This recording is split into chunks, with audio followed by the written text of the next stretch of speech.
Creativity is an addiction. Just call it what it is. You show up every day. Sometimes it doesn't. It shows up and sometimes you don't. You kind of like battle it out inside your head and heart. And then all of a sudden you go, can we just get along? It's an addiction. It was born with you and you're going to die with it as well. Just get along.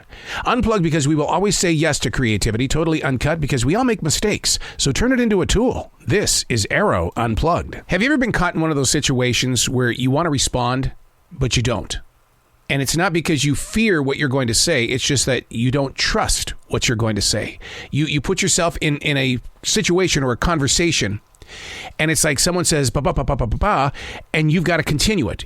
But instead you choose to go a different direction, sometimes maybe just changing the subject.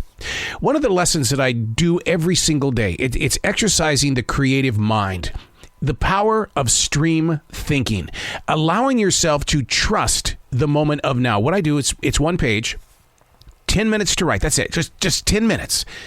No editing whatsoever. Leave the perfectionist at the door because it's going to give you plenty of time to talk about it in the end. It's learning how to trust free-form thinking as well as writing, because I believe that our best decisions are made right now. And it's time that you own your own leadership. Or let's put it this way.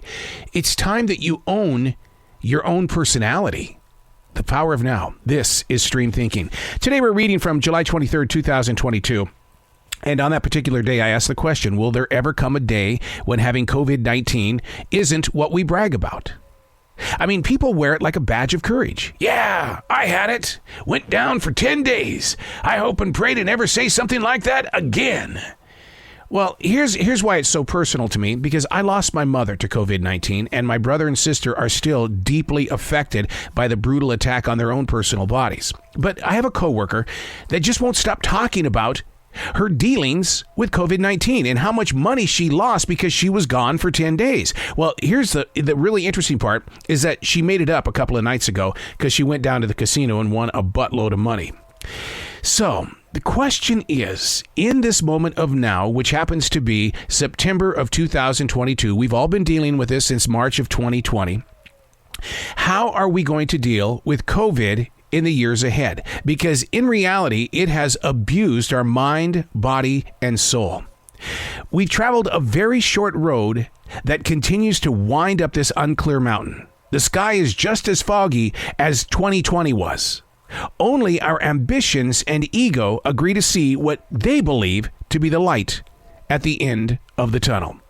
That was written on July 23rd, 2022. I guess sometimes you got to watch what you say.